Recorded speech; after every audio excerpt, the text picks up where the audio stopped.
buddy. Welcome to Surface Noise, the A-side.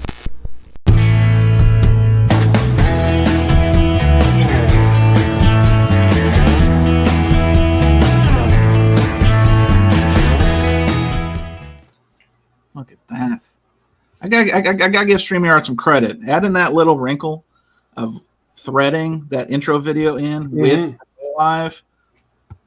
I wouldn't say it's a game changer, but it makes it look a lot smoother than me fumbling around and clicking things and seeing us backstage and then that. And so anyway, it's that's how they justify that. So it's a game changer. It's a game changer. I guess, that's such a corporate buzz thing that I try to avoid that, that kind of stuff. Level sets, double click, all that kind of corporate nonsense. Well, we're going to let the room fill up. We also have our other panelist. I think I see him backstage. Hello. Hello. All right. We're waiting for you. Hola, casa. Did the daylight savings bullshit thing happen again? Because what is this shit? I never know that when that happens. Did it? No, Jose. No. We still got some time. I think it is what we call it fashionably late. It's like a nice scarf. I'm normally at 9 here, and it's 8 right now, and it's 8 for me as well. So I don't know. It's weird. I don't know. You need Maybe to talk your time zone change. How is it 8? No. Where are you, Jose, first of all? In Monterrey. In Mexico, we don't have that anymore. Daylight savings. Well, then that's why there's no difference. Yeah, but that would mean that you guys changed. Daylight savings is on in the winter, is the summer, right? Yeah. Jose, is there a reason that you're in avatar mode? Because I'm getting like Manosphere vibes, and that's not really our play here. We're not really hiding from like bill collectors or collection agencies or bad ex-boyfriends or girlfriends or both. So I want to see that small business. Oh no. I'll be ready like in 1 second. Listen, as long as you got a shirt on, it's good enough. Yeah, well, I don't know. Jose, I've seen Jose without a shirt on. I'm just being honest. And it's okay if he wants to go shirtless. I got no problem with that. But let's say hello to so many folks. I want to thank everybody for joining. We're about to kick this off. Cesar, hello. Welcome to the festivities. Ivan, the music man, hello. Oh, my goodness. Wally is here. Oh, my man. I remember. Yeah, WFMU guy. How have I not heard anyone talk about the massive update from VMP? Well, we'll see how this rolls. There could be some VMP in our topics, but we'll see how it goes. Stay tuned, I think, is the way they say it in the business. Hello, Mr. Tiki. Good to see you, sir. Eddie. Yo. Good to see you. The Groove Seeker. I like how Chris is adopting the alter ego. It's time, and he's Groove Seeker. That's a good call. I like what you did there, Chris. Andy G, hello. Tom, Hiran District, hello. Terry, Tap Records, hello. My dad, Dana Kimbowitz, is here. Hello, Pop. How's it going? Inside joke. Is this a new channel? Spins Vinyl. Is anyone familiar with the channel Spins Vinyl? Welcome, Spins Vinyl. Good to see you. All right. Oh, DJ Trish came in. I think he sent sold me a Fent once. Yeah. Fentanyl? What's going on? Oh my gosh. Yeah. Norman Maslow says better hide from the ice raids. They're happening now. That's breaking news I'm not ready for. We got Mr. Jason Arsenal. Good to see you, sir. Hello. Anyone else I missed? One of the OGs of the vinyl community. Is that Pro? Vance, greetings. What a man. Hello. Bobby Gass, hello. New friend, John Lill, hello. Elliot's here, I think I see. Man, we just got a what a roster. We lost Rojas. Rojas is having some technical difficulties, so he'll come back hopefully.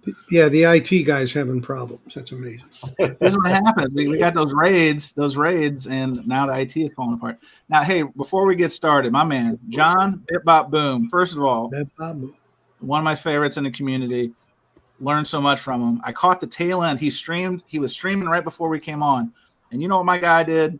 Shouted out. He's like, go check out Chance's stream coming up next. So, John, I would tip of the cap, figuratively and literally. I'd take it off, but the shine from my dome would probably detract from our viewer count. So, John, I wanted to shout you out. That's class. I appreciate you. Now, this is Surface Noise. You're probably familiar. This is the A side. It's a time where I'm at the controls, B side. For those who don't know, Spins Vinyl is at the control. And it's a hard concept. Some people they give a shit about it, but some people just can't get it. So there may be more on that down the road. We're talking about some things, the Spinster and myself. But anyway, Concert Buddy here. Familiar faces abound, and a face who's been here before, but it was such a hot take marathon that the third degree burns had to cool. I want to welcome first guest for tonight. That is Alex. The channel is Beer and Vinyl. Alex, welcome back. How has the healing commenced? Yeah, I don't even remember what that was. So oh my God, see, it blacked you out. The fumes from all the hot takes overwhelmed your senses. It happens. I'm sorry. Sure. Well, yeah. Well, no, I've been waiting for the invite back since that time happened, and I'm just so honored that everybody else said no. But no, I'm really glad to be here. Thank you, buddy, and obviously an honor to be with the rest of the folks who are here. Thanks. Awesome. Well, Alex is one of the best cats. He's one of the select few that has actually seen this up close and not ran the other way. So I appreciate that because it's a common reaction that I did get free pizza and beer. So yeah, I guess buying your meal kept you around because honestly, it was more of it's either my man musk, my scent. It either keeps you or it makes you retreat. So in Alex's case, I greased the wheel by buying some beer and pizza, and I guess when I slipped those roofies, they didn't work on you. I don't know how else to say it. I'm immune. Yeah. All right. Well, also joined. Let's get to the familiar faces. Jose, I'm going to start with you. Jose Moreno Ron, how the hell are you? Resetting settings on my camera. Oh, there you go. I'm good, I guess. Well, good. Jose, we're gonna have a hell of a 2025. I'm just here to tell you. Look, it's the Mazzy filter. The Oh, wow. Cute. Going black and white, Jose. This is. You got to do this. You got to look. I mean, I'm missing a hat. To do the Mazzy effect. You got to look at like a 45-degree angle and stare into space. I love it. Yeah.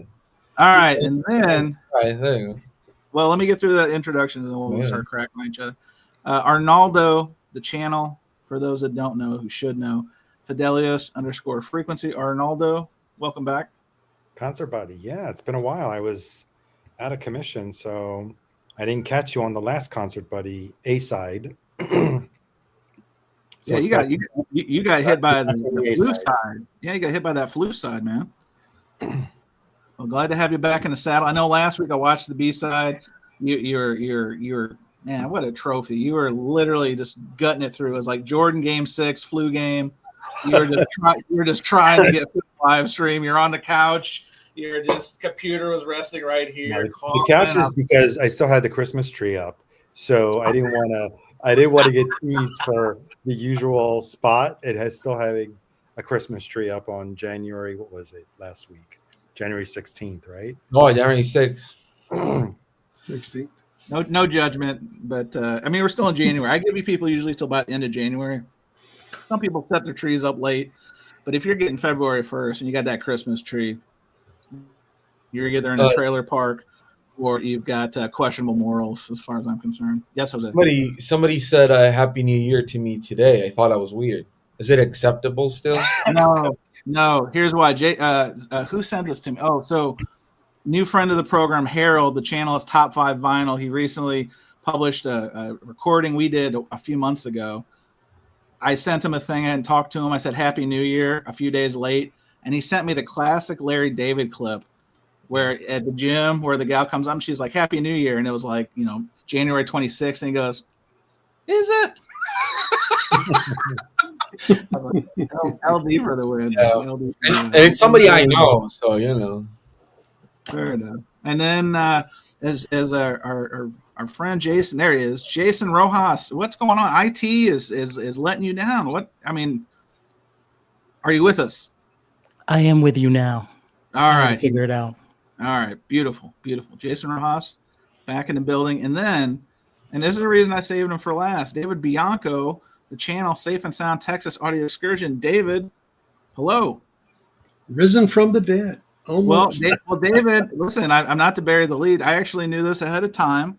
David asked me to keep it tight. I can keep a secret, guys. Believe it or not, I can keep stuff quiet. But David had a health thing. David, you want to share? Because you revealed it in your video, your Yes Shootout video. Is a very subtle, you put it in the envelope. And so people are going to watch a Yes Shootout video, and then you're just hitting them with the truth. You got the Band-Aid on the arm still. So David, what was going on in your life health-wise, if you don't mind? Just to show you how dangerous it is to do these vinyl shootouts, I was going to do the video last Saturday night, and I started to feel chest pain.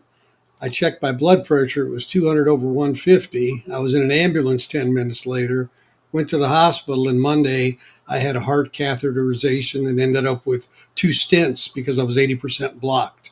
And I came home the next day, and I feel better than ever. And did you finish that shooting? I'm sorry? What record were you shooting out? Fragile, ironically. Which wow.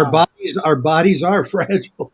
Well, David, I think I speak for everyone or 99% of the community. First of all, this shit ain't worth dying over. These videos and these shootouts, okay? Those YouTube shekels and the big money we make on this stuff ain't worth it. Oh, yeah, right. But I'm glad you're doing much better. You sound better. Thanks. New lease on life. I will have to give Wyoming Dave credit, or he stole this from somebody else. He says, unsafe and unsound Texas. David. Wyoming Dave just hit you with a zinger. How do you respond to this? Unbelievable. Well, I look at it this way, Wyoming Dave.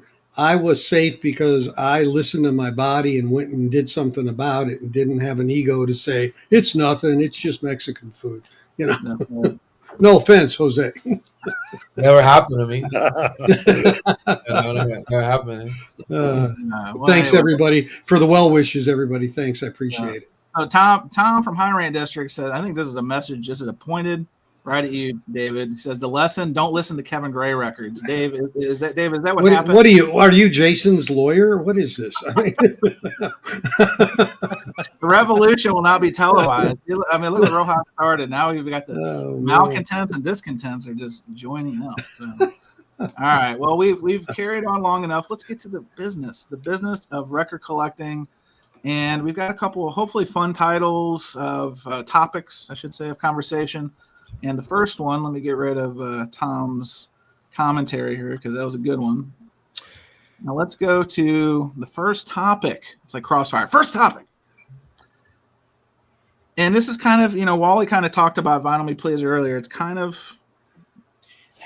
a spirit of where this is going to go. And the topic is building the ideal vinyl subscription model.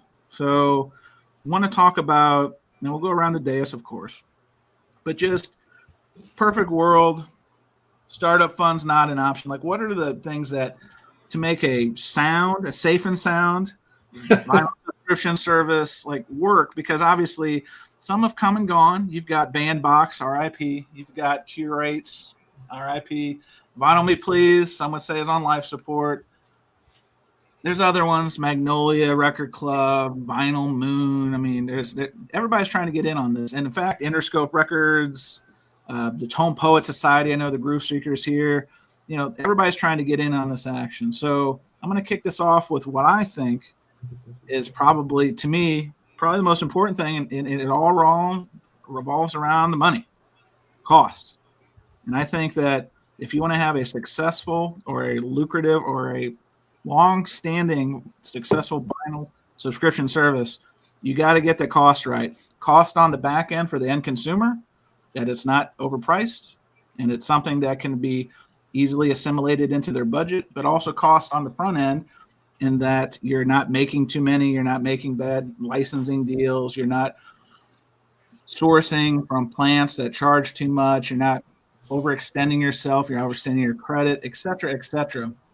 But that doesn't mean that you need to forsake quality, which I'm sure somebody else will bring up here. So to me, I lead it off with cost because I think if you can't get the cost right on the front end or the back end, it's dead on arrival. So Arnaldo, I'm going to start with you on this because you're our insider. What do you think about, and obviously you're a passionate subscription person with your time with Vinyl Me Please, what do you think is an ideal thing that you would focus on if you had a green light to start a vinyl subscription business? Probably to offer something that is worthwhile subscribing to. And that is that's the difficult part. That's the whole basis of marketing, right? Finding out what people want and giving it to them. You ever heard of the 4 Ps, right? Pea soup. No. No, I think it's price, Premium. product, promotion, and publicity, right? Agreed. But the most important part is finding out what people need and what people want and making it for them. A lot of people work backwards. They come up with something and want to try and convince you that you need it in your life.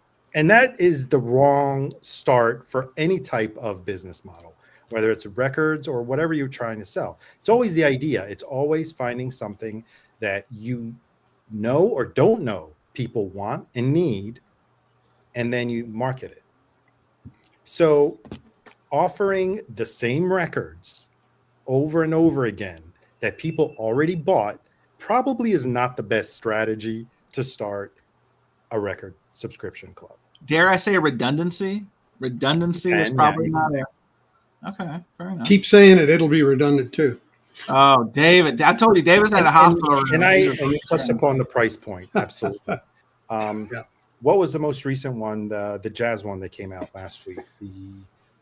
The Verve one. Oh, the Verve Record Club. Yeah. Yeah. When I analyzed it, I was like, "This is going to cost me $50 for a record," and I don't even know theoretically if I'm going to like it because they're very specific. Right. It probably is targeted for a very specific audience, which is not me. So from my perspective, it wasn't worth it because I was thinking the announcement had some records that I wasn't very familiar with. So trying to convince me that I needed that, maybe they didn't do a very good job at it. And the price point was totally whack. Non-starter. Sure. It was a non-starter. Sure. So, Mr. Rojas, you have also dabbled your toes in the Vinyl Me Please waters. Have you used any other or tried any other subscription services? Back in the day, I was a member of Columbia Music House. Oh, Right? I thought you were gonna say the Chinese Communist Party, and I was like, oh, Yeah, right. wow, that explains a lot. Yeah. Damn, you know. Yeah. But They don't like again, Kevin Gray either. right. But you know, I have to disagree with Arnaldo. I'll play devil's advocate here. wow. The customer doesn't know what they want, so we need to just force these reissues or out of print records on them. So when Kevin Gray reissues this bad boy, Oh no. you know, and boosts up that bass in that mid range. Have we ever had a Michael Fremer This- showing in the first 20 minutes? This may be a new That's record right. for the program. I don't know. This is The Yeah, hair this- is gonna grow back, you know.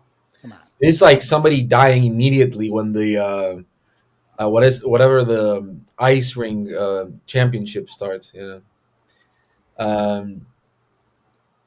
Can I go next? So I mean, Well, the whole thing is you just got to keep reissuing records that nobody wants, right? Oh, Like reissue no. this bad boy. no. you I know? just They recently didn't even gifted that to sing on somebody. this. Come on. Oh no. I had 3 No. copies of that one, Jason. Come on, man. Now you're record shaming me here. What's going Is on? that before or after the thing?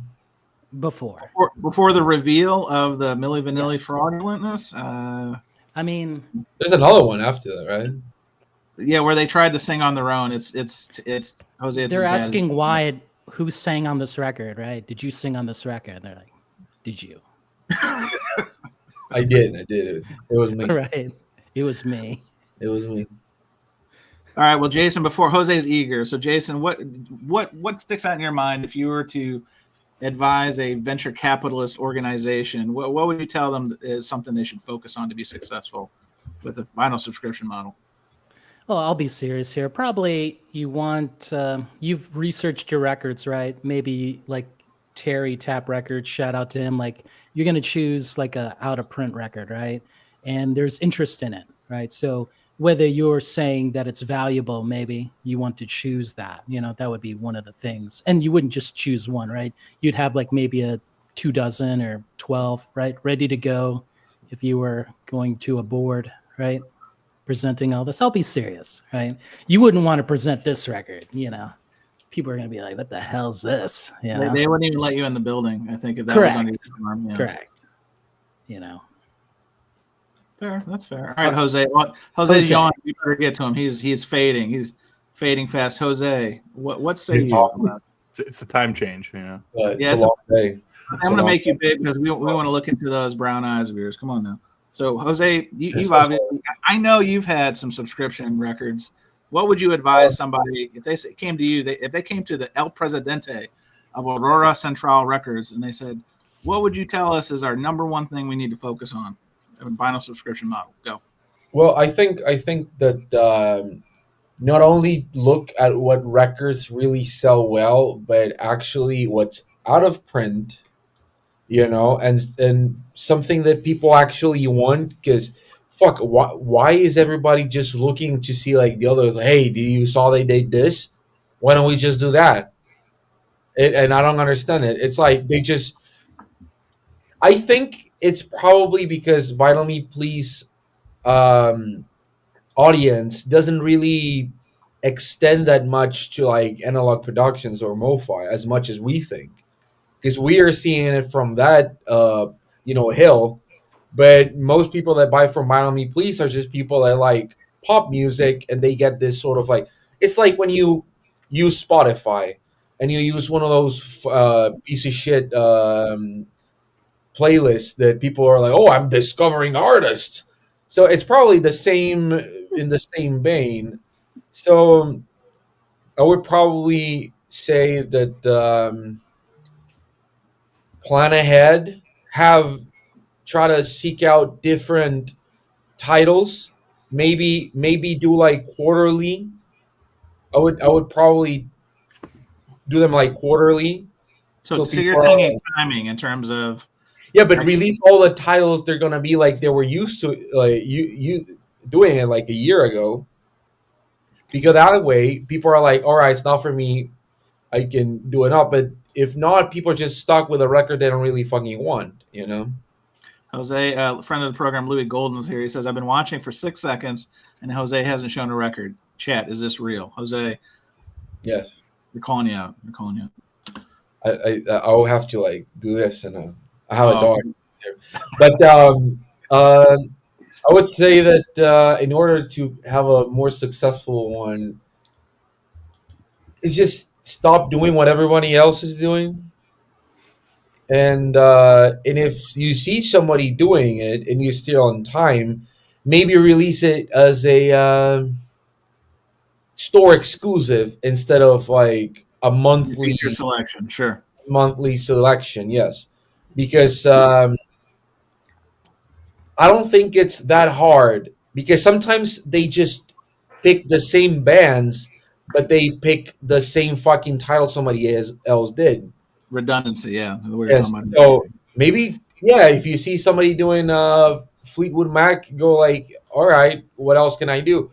Oh, the what is it? The first unofficial Stevie Nicks one is Buckingham Nicks. Is that what you're thinking? Buckingham Nicks, yeah. Go like, oh, everybody wants that shit. They're half naked in this, So you're saying go the ERC model. That's what you're saying. No, ERC is basically like, hey, you remember that dollar record you saw? We got it, but the motherfucker sounds amazing. What are you talking about? It wasn't mastered by KG. Shame on. And then they'll tell you like, hey, we also have this like a very hard to get Stooges record. Correct. And they'll be like, fuck, you know what? I fuck you. $400, you get this dollar record, but we did it with a machine that will blow you away. And your wife leaves you after like she knows like how much money you spend on that bastard. Oh no, we're splitting up families. Jose, we can't break up families. So before we ruin any more families, Alex, what has been your experience? Have you partaken in any of these vinyl subscription models? If yes or no, what advice do you think as an end consumer would you just kind of want to put that bug in their ear to how to be successful? Yeah, well, so I was a Vinyl Me Please subscriber since I started collecting. So we're talking like summer 2020. Well, show of hands real quick. Everybody's at least tried one of them, right? Vinyl Me Please, probably David, Bianco. Yeah. So everybody here tried one. Okay, fair enough. So Alex, what was your experience like overall with that? Yeah, and I kept it. Well, I want to say it was probably inconsistent. Like I was out, I was in, and then after they pulled me back in. Yeah, I mean, I think it could have been anything. It could have been financial. It could have been just like going dry or whatever for a few months. But vinyl, crack, cocaine. I understand. And then whatever the most recent, or not the most recent, but the update several months ago about all the prices going up. And look, the other thing too is over 5 years or 10 years or even over a year, like our collecting habits change and what we want changes. And it's like I also don't buy MoFis anymore. And that has nothing to do with like MoFi Gate.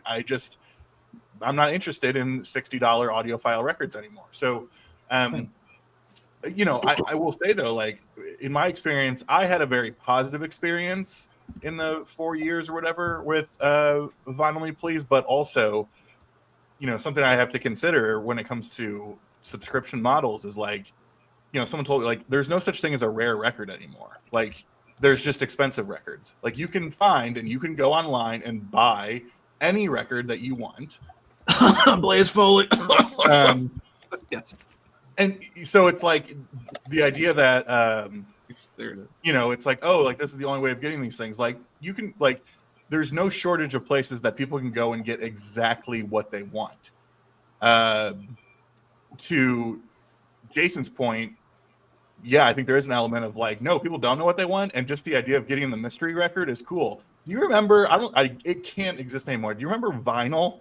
It was just spelled like VNYL. It was missing the I. Yes, I do remember VNYL. Yes. And their whole thing was that they just sent you like 3 random records in a pink box or something. In a pink box, and they were all stupid. They were all, like it was all dumb. But at some point I was sitting and I did it for like a month, and I was like, I'm never doing this. But like, you were just excited because you're like, this is a random box of shit. Like I want that. Adele 30 is like just Adele 30. Yeah, it was like color variant, yeah.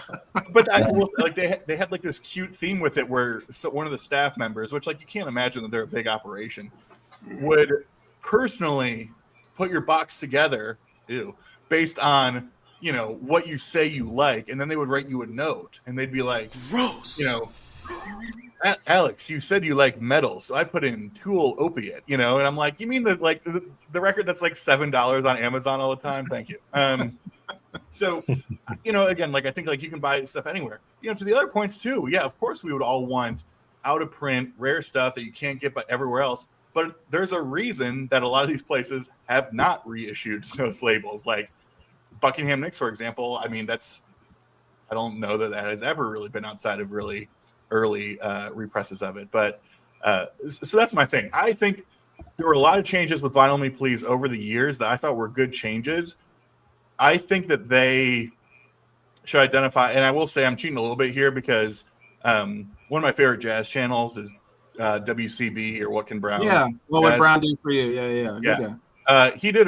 He always does really great stuff with Vinyl Me Please. He's been here before, and he should come back again. I'm just saying, he's been. Yeah, here. I mean, which is like I think that Vinyl Me Please specifically, to be competitive, should probably do like the boutique label, not the label, but the boutique subscription service thing, because they had sometimes good packaging, sometimes not. Sometimes great sounding, sometimes not. Sometimes, I remember people lost their mind when they did Master of Reality from Sabbath, and I'm still waiting for that. Like I don't even know. Yeah, there's a lot of that going. There's a lot of execution issues going on for sure. So it's like, oh, finally we have a title that everybody's gooping their shorts for. But like, what I mean? Like, what are we doing with it? So all that to say, I think subscription services right now are really difficult when you can go out and buy whatever you want, whenever you want, for the price that you are comfortable with. And what I ended up finding was, even if I was getting cool records from Vinyl Me Please, and I was like, oh, the packaging's great, It sounds really good. You know, the vinyl is a beautiful color, like all this different stuff. I'd still sit there and say, Alex, like you just paid Alex, $45. Can I interrupt? What? One Uh-oh. second. Which Vitally Please subscription model were you in that you got great sounding records, perfect album covers, and you were Here he goes. 100% He's going to tear him down. He's got the I'm axe. saying it was Oh, inconsistent or not. Like I'm saying it wasn't consistent. Like sometimes it was, sometimes it's not. I've watched your reviews. It's the same way where you're like, this one they knocked out of the park. This one, like I don't know who was in charge with it. And so I just think it was like I think they were trying to do 10 things really, really well, and it turned out it was like, well, maybe let's focus on the 2 things that we can do really, really well, whatever that is. But again, I think it's hard doing the subscription stuff. Thank you. I think it's hard doing the subscription stuff because anybody can buy whatever record they want whenever they want to, and the reissue market right now is out of control. Flooded. Yes. Flooded, which is good. So I have a hard time picturing what the need is for something like this that would get people excited and get what they want in that way. So yeah, those are my thoughts. Appreciate you. Now, David Bianco, I saved you for last because I just know that you, in your heart of hearts, have always wanted to start a vinyl subscription business, but it just wasn't in the cards between your male modeling days and your life as a great guy. So Couldn't fit it in. Right? Your search to be the ideal audiophile. So all that said, what's your take on this? And is there one thing that sticks out from your experience as an end consumer that, man, I would tell somebody to focus on this if they wanted to knock it out of the park? Well, the thing that I would really think would be the best way to approach this would be if I was going to start one of these, I would, have those that they, let's say you were a subscriber into something. Let's take the Analog Productions 75th Atlantic for an example. Okay. 70 titles, 5 left. I would have taken and had a customer council of all the subscribers to help evaluate what options there were for the remaining 5 to have input to that, for example. So you would crowdsource. So just to be clear, you would crowdsource feedback from your customer base to steer you in the direction of filling out those 5 titles. Maybe not even my whole customer base, maybe only my subscribers, and that's another advantage to being a subscriber. Okay. Like so there's a value add of the subscription, the extras. Right. Yeah, and there's input coming from the market. And the value add is not socks. Oh yeah. And again, I want to be very clear. We're not beating up on VMP deliberately. This is more it can be perceived as that. I've definitely heard that from folks, but the reality is they're the big kahuna in this space, and they're obviously going through some stuff. We're not talking about that. We're just talking about how to get it right from the jump, and that's a hard thing to do. You've heard our guys talk about cost for me, redundancies, extras. I mean, there's not a secret formula as it comes to that, but I think Alex hit on the head. There's so many reissues that it's hard to kind of delineate in this space to be different. Yeah, David, your camera is a little wonky. I see people. I told you the male model thing. It really piqued people's interest. Now they want to see if that was accurate. So now I do want to call. Before we change topics, Jasmine's Mike makes a good comment. He says, "Hey, Chance, I say have a face-to-face with the subscription series. Someone who speaks to the audience, explains the titles and the thinking behind each selection. Engage with the collectors." And yes, Jose. I will say that, for example, there's a website that I guess some people in the VC are familiar with. It's called Soundnum in Italy. And they're not a subscription per se, but they have a membership option that you pay like $100, I think, a year, but you get 10% out of every record you buy, and after I don't know how much records you have to buy, you get free shipping from Italy. So that's great because you buy them, and then you have a few records over there, and then when you reach that volume, they ship it over here. I guess you can just ask them to ship it to you, but that could be something like if you have a lot of exclusive website exclusives, you could probably have something in the veins of pay a yearly fee and you get 10% discount on everything, but you make the choice of what you buy. And if you don't like what you're buying or whatever, you just skip the year or skip those 6 months. But again, not knowing what the fuck you're gonna get, it's just weird because especially now that there's back to three genres and the Dolly Parton one. Imagine they pull that shit again and they want to give you a Dolly Parton record. You'll be like, what the fuck is this shit? So I don't know. It's just. Hang on, Jose. I gotta write that down. Jose, not a fan of Dolly Parton. I gotta make sure I'm putting in my Palm Pilot right now because we got to get this right. Even though I am, but Mr. Rojas for the stylist to get over those humps. Yes, Jolene, arguably the best Dolly Parton record there is. Thank you very much. Yeah, because all the other ones, nobody knows them. Wow. You don't know 9 to 5? Get out of here. Yeah, 9 to 5. You don't know that What is that this shit? Burning You think House, that disco record? Do you think I'm gonna Backwoods know Barbie? Come on, Backwoods Barbie. You don't know that one, Jose? Come the on. fuck is this shit? Wow. All right. Well, we've beat this one up enough. Now Arnaldo's back. Thank goodness. Arnaldo presented this one in our big powwow we have each week when we're cooking the ideas, letting them permeate. This is a democracy. Surface Noise is a democracy. Meeting. Yeah, David was in the hospital, so David, we couldn't figure that one out. So Arnaldo brought up this one. When it comes to record collecting, is it an artifact or is it the sound? What is the driving force behind collecting? Arnaldo, is that you kind of give us a little context of where this one came from? Well, it came from our exchange when I saw your video about your hunt for the Nick Drakes. Oh, thank you. Thank you for watching. It was a hard-hitting video where I'm just basically saying I want to buy old records. So I got two of them.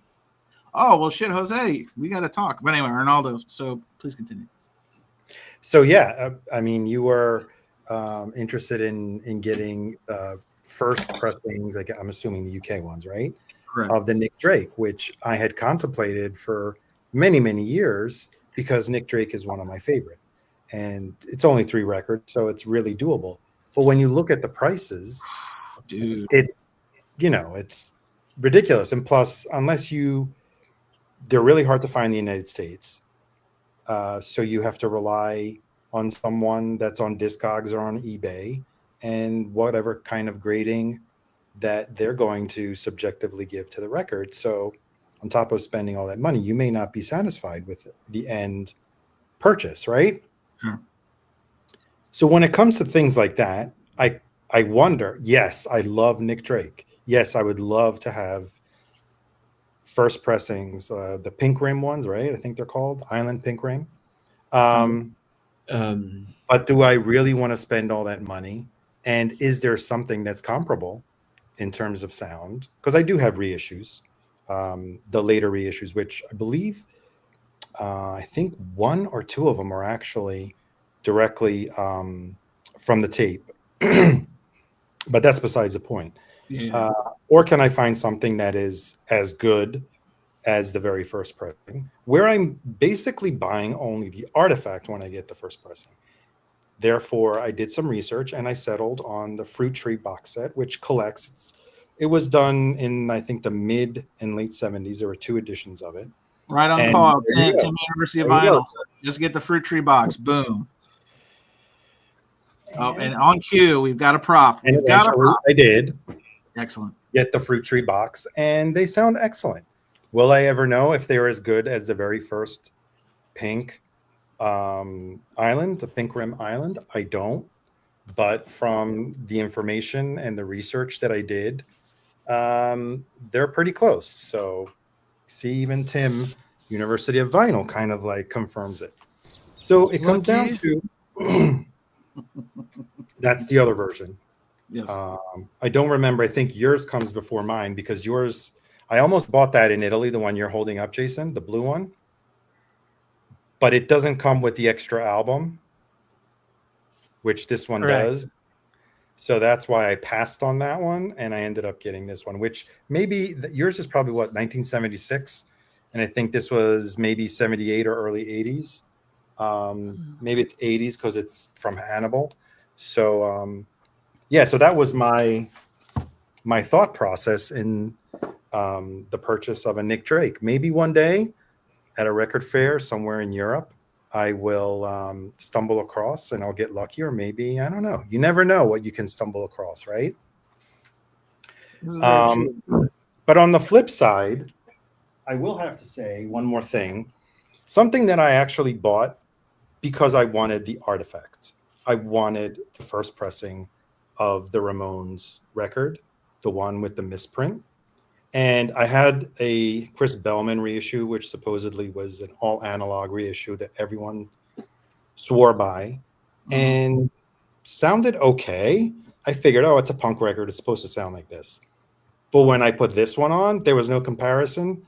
And within a day, I just listed the old copy on Discogs. So sometimes the artifact is equivalent to great sounding music, to the great sound, right? And sometimes it's just an artifact where you can find something that sounds as good, whether it's a reissue or a later pressing, that makes you wonder, do I really need the artifact? But everything goes out the window when you're talking about your favorite artist, right? So personally, for me, all of my Smiths records are first UK pressings, and there I hunt the artifact because that's the collector, the completist in me kicks in, right? Where even if the artifact has all the songs that I already have in other issues and other reissues, and maybe may not sound as good, it's part of the collection. So yeah, I think one thing that but also no to the artifact, depending on the case. yeah, no, I agree with that. One reason I thought this was a good topic is like one thing that drew me into collecting 15 years ago was the fact that it was an artifact. It was obviously the personal connection of that's how I grew up consuming physical music and that sort of thing. But then the fact that when you start learning some of the stories behind the music, behind the recordings, when I heard about the universal fire and things being lost forever, lost to time, etc., then that also engages a different part of my collect. Obviously, I want to hear my favorite artists. Obviously, I want to collect all their stuff. Obviously, I ideally you like the best sounding pressing, and the chase to pursue that as another branch of the collecting tree. But for me, like that video we're talking about, I enjoy the music. I enjoy the Nick Drake. I enjoy the Towns, plays Foley, all the stuff I talked about. Even the Beatles. I talked about the Beatles in the video for the first time. 3 years in to the vinyl community, I finally dropped the B word. But the reality is, I also thought of it from a collectability standpoint. It's hard to find, like you said, Arnaldo. These things they're getting monopoly money silly, but also these things are over 50 years old.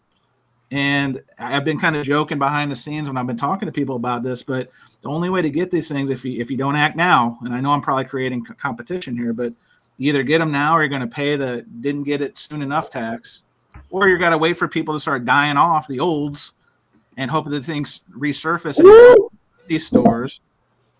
And then you're going to be paying extra for that. So either way, you're paying more if you don't act now. I know that sounds like a terrible infomercial way to look at it, but I think it's true. So Alex, I see you nodding there. What do you think about this? Do you collect?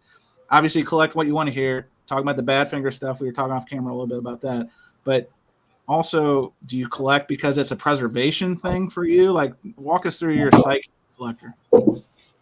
Yeah, so I think, and Arnaldo kind of alluded to this, a lot of it does depend on not only the artist and how connected we are to the artist, but I think also the genre of music it is in a certain extent, right? So like obviously I would love to have like all original Blue Notes, like that'd be amazing, right? But like no, like the way this nonprofit set up, not gonna work. So like I recognize I may in my life have a few of them, a handful of them. But if I'm someone who's like really getting into jazz, I have next to no I have next to no appeal to only going out and finding these original, like, you know, $400-500 to $5,000 records or whatever. Like, no, like, I don't know. I'll be the clown that goes on, you know, Sound of Vinyl and buys my Blue Note Classics for $12.90. You know what I mean?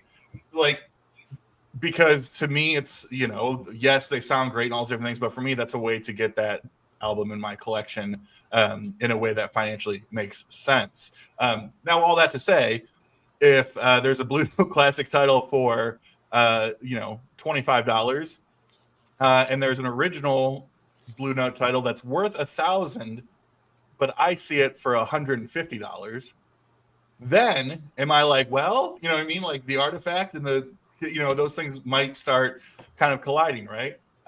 So I think it does depend on the artist, how tied we are to it, all that different stuff, right? Like I have an RL Zeppelin 2 that flex time. It's a flex time. But, you know, but for me, that was, I got it for $40. So it was like, well, okay, you know what I mean? Like if it was $400, no. If it was even $100, probably not, just because it's great. It's just not, I would rather buy, you know, 4 records for $100 than 1. So, but that is me.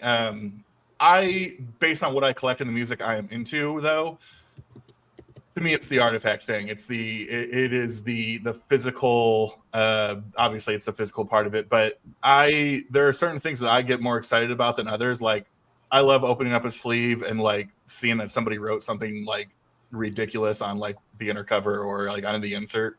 Like I've gone through stuff where like I found like divorce letters like shoved inside. There's actually an Instagram handle. Have you seen that? Things I found in records. Have you seen that handle?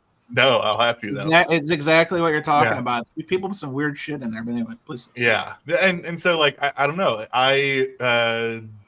You know, I love like the promo copies of things that have like the radio station identifiers just like sharpied all over the front. Like I'm like, that's cool to me. Like there's a story to be told with this record. But that's just something that is personal for me. And I'm not a you know, audiophile or whatever. Yes, I care about sound quality, but I mean my system's mediocre at best, and so I don't know that I'd be able to tell an adequate difference anyway. But I think also, buddy, you make an interesting point that how much of our purchasing decisions are truly based on what we want, how passionate we are about it, or versus sort of like if I don't buy it now, it's going to cost twice as much in 5 years. Like I always use this is like my contrarian kind of thing, right? Like the MoFi one step of Abraxas, right? Yep. Like that's like what, a $1,500 piece? Yeah, 15 to 2,000. Yep. Is that record worth $1,500 in sound quality? Sure. Or is that worth $1,500 because there's a bunch of goons on YouTube that say that it's that good? Wow. Now hang on. Who are we calling goons, Alex? We got to be more. Right now. I'm saying, like, if everybody and their brother on YouTube is like, that's the best sounding record in the history of the world, it's worth $1,500. Then people are gonna be like, that's a $1,500 record, and things are worth whatever people are willing to pay for them. That's right. Yes. Thank you. You know, it's like it's worth what people are willing to pay for it. But I'm sitting there, I'm going like, yeah, but what is that worth in terms of quality? Is it because, yeah, if something was a $1,500 record and I can own it for $1,500, like that, I guess that feels good. I don't know that I get $1,500 of listening enjoyment out of it, Sure. But that's different for everybody too. So yeah, I think that plays into it as well. All right, now Jose, I know you're chomping at the bit. No, Do you approach any of your collection as preserving an artifact or something that you think that it's one of a kind or not to be duplicated, often imitated, never replicated? Where does that even factor into any of your decision tree when you're buying records? well, funny you should ask. I'm actually enrolling myself back in university at the mid. University of Vinyl, we've got a new enrollee. Tim, get the welcome packet ready. We got him. At least a hand job. But anyways, I'm probably gonna go back to university. I want to try to study a little bit of anthropology, music anthropology, because it's something I've been doing for last few years. But yes, I think mostly. I think that mostly I would say that the records that I've been trying to collect over the past few years have only been stuff from Latin America in general and other parts of the world, but mostly Latin America, um, to try to preserve records that I think should be properly digitalized. Find master tapes, actually make good copies of, because like today I got approached by someone that has the mastering rights for a very good free jazz record from here from Mexico. Um, and they were telling me that they just found the master tapes, blah blah blah. So when you go out of the realm of just buying fucking Steely Dan records, there's a beauty of holding something in your hands that you might be one of the only human beings that own it, because it was a band that only released so many records or blah blah blah, you know. Uh, but just in general, I think that as long as my oh, all right. Yeah, University of Miami says, Jose, I'm going to DM your tuition invoice tomorrow. So sorry, Jose. Let me show you something. Give me a second. No. Jose, you can pay in Steely Dan records. Just I think that's acceptable commerce at the University of Miami. Steely Dan's, UHQRs, or classic records. I think, Tim, if I got that wrong, let me know in the comments. Wait. I'm going. I want to show something. Sounds like an attack on Kansas. No, all right, so show it's us. really good. No. For example, like I'll tell you, like one of my biggest ones last year was to get this record, which the cover is a piece of shit. It's called Vikings in Spanish, Vikings, right? But this is a very hard to get record. Only one or two songs are on YouTube. It's a band from my country. The only copy available to purchase right now is $1,000. It's a very hard to get record, extremely rare. There's 2 U.S. pressings, and then there's a one from El Salvador. And I've been trying to get one of their records reissued for the longest time, and I just started talking with the son of the only guy that's still alive from the band, it just it becomes like a part of, like, I guess, anthropology, just preserving the records, trying to digitalize them, clean them up, and all that. I know people here fucking hate digital steps, but my God, that's all you're gonna have in 40, 50 years from now.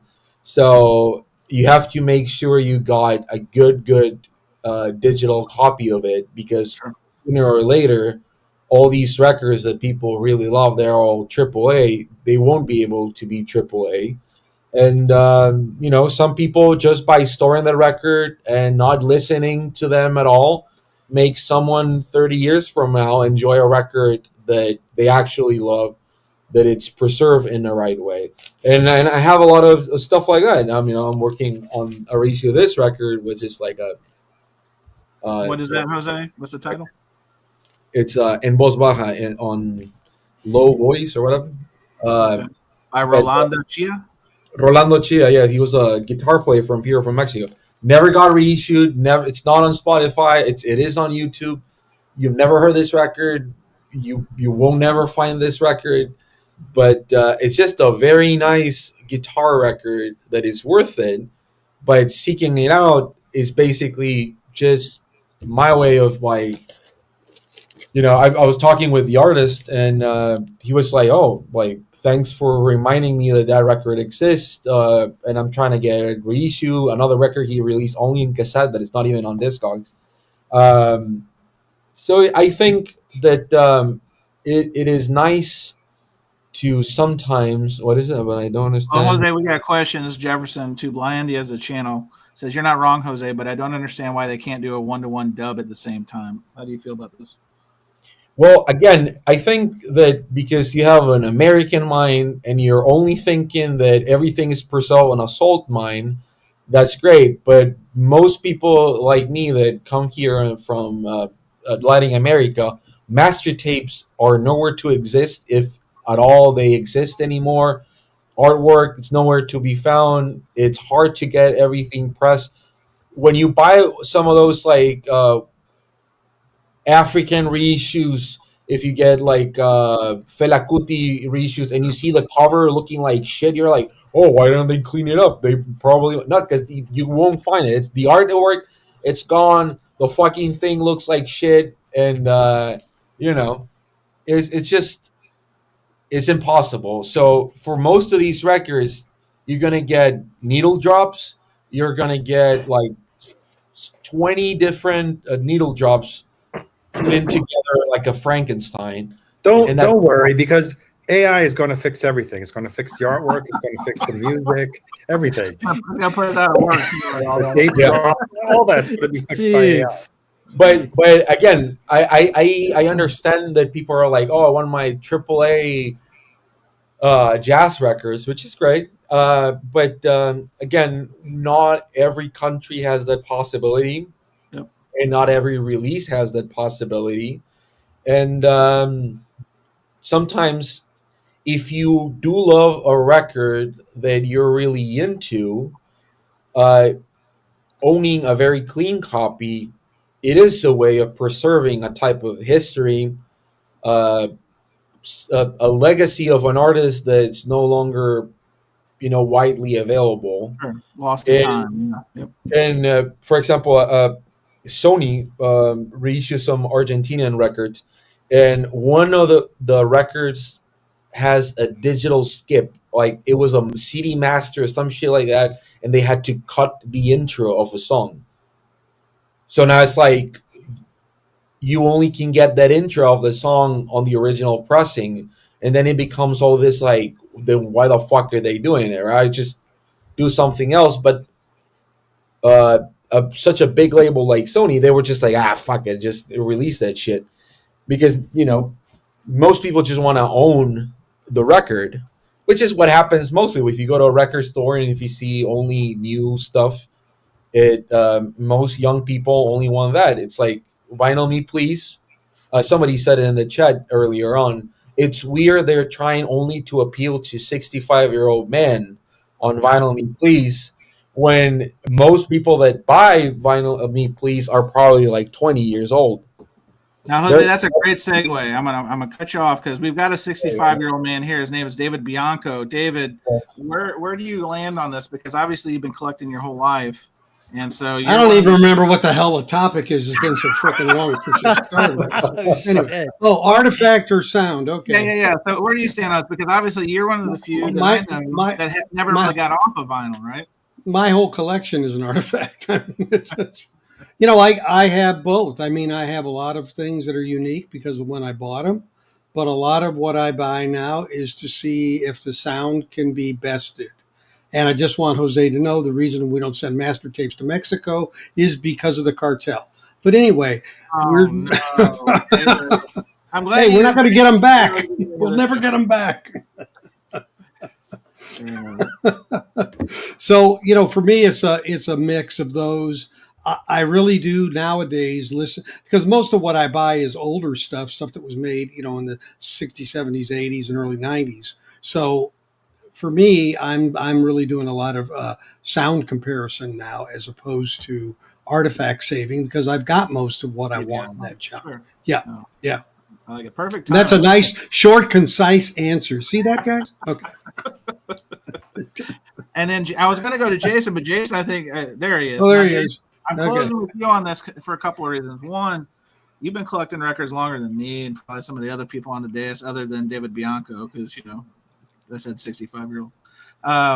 So where do you land on this? Because obviously you've been collecting at a time when records were easily sourced, easily acquired, and I say easily because you've told the story many times about free records that you've gotten. You've gotten a lot of dollar bin things that are obviously worth more than $1 now. So are you moved on to kind of where David is, that you're more chasing good sounding records? Because you've bought some winners and you've bought some not so winners. You've done your shootouts, all that kind of stuff. So is the artifact even a part of the equation for you? Similar to David, I'm not as old as David, but I've been around the block, hopefully. Collecting wise, yes, this is an artifact. I don't care what anybody says, Hey, first of all, that Milli Vanilli record says Dr. J. Did Julius Irving own that? Is that a Julius Irving personal copy? That's right. Yes. I had to ask. Sorry, I had to ask. But I mean, so yeah, I'm similar to David now. Now I'm sort of just listening. I don't know if I'm trying to find the best pressing. I'm trying to find maybe the one that fits for me, And let me ask you. I'm gonna grill you on that one. So sure. Why would the best sounding not be the one for you? Maybe because it doesn't fit the musicality of the record, perhaps, so or the feeling of the record. So if I maybe I'm thinking of this wrong. Tell me if I'm wrong. When you're talking about the television reissue they did, is that kind of what you're talking about? Like the Kevin Gray version, it sounded a lot different than you believe that the artist intent. Is that kind of where you're coming from with that comment? Yes, partially. I mean, I think, what do you call it? Smoothing out the edges on that television, kind of hurt that record, in my opinion. Right. Sure. And, I think if somebody wanted to listen, if you've never heard the record, you might even think that the Kevin Gray version is the best version, right? If you were not familiar, right? It all depends on your viewpoint or how your perspective of looking at that artifact, right? And I get it too. A lot of people in the chat are saying the same thing. And what Alex said too, I can't afford $150 Blue Note, Alex wasn't collecting them when I would see them for $1 or $5. You're rubbing our face, and I knew you were. I get it, and that's why I always recommend, if Alex ever comes down to Texas, let's hook up. Let's hear some of these $150 Blue Notes that you want to listen to. I want to say that to Chance that I fucked up. They're not the UK, but they're the US first pressings of these. Oh, of the Nick Drake records. Oh yeah, listen. I'll tell you something. You know how much I pay for them? $5. Nothing. Wow. So I'll take them for nothing too. Are you saying you stole them? Is that an implication that this was theft? Is that no? So I went to see tomatoes with the lady. No, I went to see. I fucked her. No, really. I went to see a collection. I went to see a collection. And the guy was like, "Well, I'm only going to sell the whole collection if you pay the whole shit. You have to buy the whole thing." And I was like, "Well," so I brought a friend. He was like, "Hey, this guy has money. I don't got that much kind of cash." And he was like, "Well, I'm gonna check the collection, blah blah blah." And I made a pile of 20 records I really wanted. And I told that guy, "Hey man, just fucking sell me this shit, right?" The Judy Sales that I have is also from that collection. And my friend, he was like, debating. He was not gonna buy it. He was just debating how much money would it be necessary to buy this shit. And the guy, he felt like my friend was really gonna buy the collection, so he just told me, "You know what? This is just whatever for me. Just fucking get it. Just it's free. It's a sample. Just fucking get that shit out here and enjoy it." We never came back, and I left with 20 records. And I fucked up because there were some Smith stuff that I saw. A lot of Harold Budd stuff that I don't even have anymore. Yeah, was that named Harold Butt? B-U-T? Is that what you just said? Harold Budd. You don't know Harold Budd? No, I don't. I know Harry Butt, but I don't know Harold Butt. David, that was a joke. That was a David Bianco joke. That was my David Bianco tribute. Joke. I'm not surprised, but I'm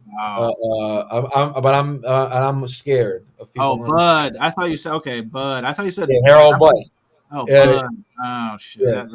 One of the ever also great stuff for ambient music. Yuck. All right, well, guys, I think we've hit our quota on the time. We want to, obviously, if you've been here before to Surface Noise, we kind of cut it off. We break it off proper. where we will do the focused stuff. We got some content. We got some questions to kind of tackle on the freestyle that's a little organized. But I thank my guests. Obviously, I'm going to start off with the guest. Second appearance, hopefully is not his last appearance. Alex, Beer and Vinyl is the channel. Alex, great to have you on, sir. Thank you. Good to be here. Thank you. And then I think you know him. You've heard of him. Jason Rojas. Thank you for joining us. I didn't finish because Jose had to interrupt me, but the artifact, of course, is always going to be the real deal, right? So you got to flex on the Leuven brothers. I figured that. Right, and the reissue, thankfully it wasn't mastered by Kevin Gray, but it still doesn't compare to the. What reissue? The Light in the Attics one? Yeah, I think this is Light in the Attic. Yeah. All right. Yeah, I have that. I know that song when it's on. And then obviously you just saw a little fraction of the friendship. Jason calling out Jose Moreno Ron for cutting him off. Jose, thank you for joining us. Arnaldo, you know him. He actually had there's a great new series. I'm going to give you a quick plug, Arnaldo. You told me about it when we were visiting in New York, but he just started a new series, debuted today on the Fidelios _frequency channel of album covers and where they were shot in New York.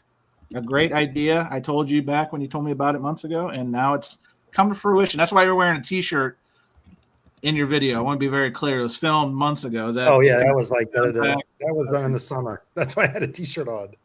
Yeah. So Arnaldo, thanks for joining us. Thanks for having me, Concert Buddy. And then the medical marvel, the man who cheated death and lived to tell a shootout afterwards. That's David Bianco, Safe and Sound Texas Audio Excursion. David, thank you for cheating death, joining Surface Noise this week, and all the above. So much easier to be on a live show than a dead one. Thanks, James. Wow. Whoa, man. You need to drop Great. Whoa. Can you believe that? Wow. That was intense. All right. So, guys, now I got to do what we call the scene change. We're going to do the scene change with this and that. And bing, bong, boom, bomb. I got to change the wardrobe. Let's go with... we're almost a smooth operation. Where's my stuff? And it's right. It's not there. All right, freestyle. As I'm looking for my art. Pow. I got to take the banner off. Freestyle time. I want to thank everybody for sticking around. I like the view count. We're really pushing it. I mean, we may push triple digits. We're a small but mighty little live stream. So tell your friends, tell your mama's friends, tell the haters. Tell the debaters. Hit the like button, guys. We got hit the like button. Even the Bleach Boys hit and only 28 liking. The Bleach Boys hit that dislike button because I know you're all sitting around in your tidy whities hating me right now. Hit that dislike button because it's all the same. Gets that check. Hey, fuck! Is that Marvin Gershowitz in the comments? I saw Marvin Gershowitz. I've been seeing him around. Whoa. He is back. He is back to just fuck shit up, Marvin. I want to tell you personally, good to see you. Austin's own. Yes. Oh, I didn't even know that part. Wow. Look at that. New information. All right. Freestyle, guys. This is where shit can get real weird real quick. But let's kind of kick it off in a smooth but delicate way. Jason Rojas, this was your suggestion.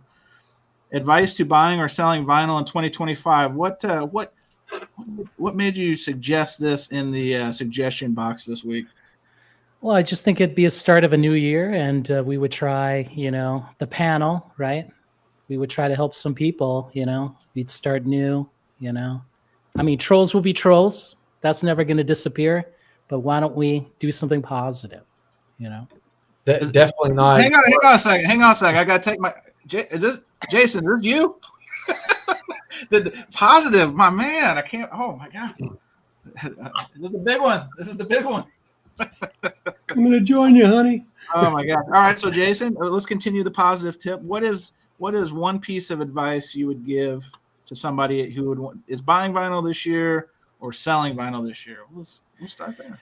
Don't follow your VC leaders. Watch your parking meters. Right? You do you. If someone's gonna make fun of you for buying Milli Vanilli, forget them. You do you. right? Me personally, would I buy a Milli Vanilli record? Absolutely the fuck no.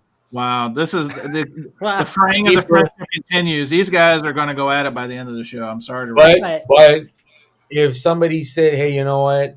I just found out that Milli Vanilli was secretly Eddie Van Halen," I'll be like, "Still don't give a fuck."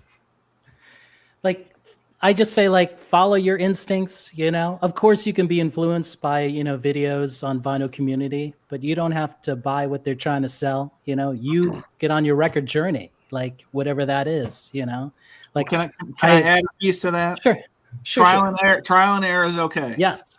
Yeah. I'm still making errors. I got to be honest. I haven't been in the game as long as Jason, but I still make errors. I talk about them on this program. It's okay to stub your toe, but you got to learn from it. That's well, I mean, I think we live in the 21st century. Like, you could stream it before you buy it, you know, Yes, like, It's and really smart. right, be smart, right? So, like, I wasn't really familiar with this Dillard's record. I think this is from 67, I think, or 66.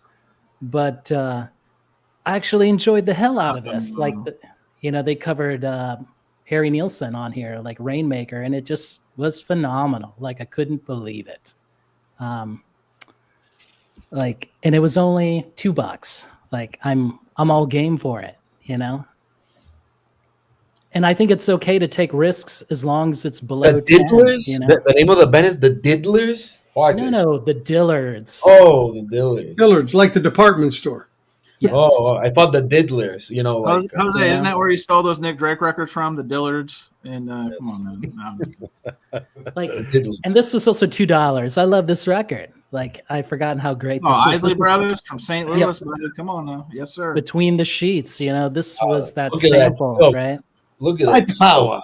Light the power. Somebody Yeah. had like unhinged sex on that silk. Yeah. So I think, like, just things like you can just buy them. Like, I know most people are, you know, they don't know this record, right? But if you love that kind of smooth R&B, right? I mean, the title's called Between the Sheets. So I wonder what's going on there. you Listen, know? people have slept on the Isley Brothers for a long time. They got distracted by just how intimidating Ron Isley looked. But I'm telling you, if you go back, sampled by a lot of hip hop artists, but man, Yep. if it's time to get down, Freaky Town, put on the Isleys, bro. I'm telling you, seals the deal. Like, I'm basically off the radar. Like, I'm not Yeah. buying any more reissues. Why per did- se, you know? Kimbo's right. Run that under a black light. He's damn right. Oh my gosh. Why was Wyoming Dave super excited at the Diddlers or whatever the name? I don't know. Wyoming Dave is really excited. He used about 32 exclamation points there. So I'm not I've never seen him so excited. I don't know. Is it because of that gentleman with the wonderful mustache who's holding the pole? Is that? Well, this is like early country rock, like before the Eagles and the Flying Burritos were hitting it big, right? This band was attempting this, but they didn't get the coverage. One of You those know? part of the what is it? Dillard and Clark? That's Yes. one of So those? I think, yeah, Doug Dillard isn't on the record because he quit to join Gene Clark. Okay, so it's the same guy. Yes. But his brother still continued the band, the Dillards. It's just one Dillard, though, but I don't want to get So into it should that. be the Dillard then. It should be the plural. That's correct. That is correct. David, we have a David Bianco impressionable joke from Vinyl and Kicks 86. He says, like P. Diddler. Like P. Diddler. P. Diddler. P. Diddler. That was a Diddle. Diddle with your peas. Listen, I'm trying to give everybody equal play here, guys. And I just want to call this out because we've never done this before. Just pushed 100 viewers, so thank you. This is new charted territory. I know there's other bigger live streams. Thank you, Steve Westman. Thank you, Westman, for not streaming today. The Civil War, we're at a truce. We're at armistice right now. Wait, the Diddlers are from Boston? The Diddlers pushed us over the 100 viewer Massachusetts. threshold. Amazing. The Diddlers. The Diddlers. That's and the because Wyoming Dave called all his friends.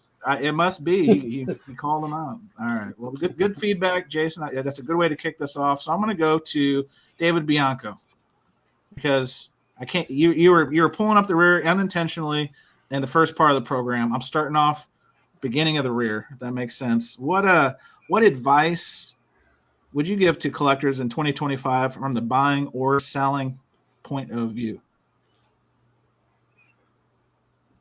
I'd say on the buying point of view, the first thing is there are no broad norms. In other words, every record is done independently, the mastering, and you have to judge them.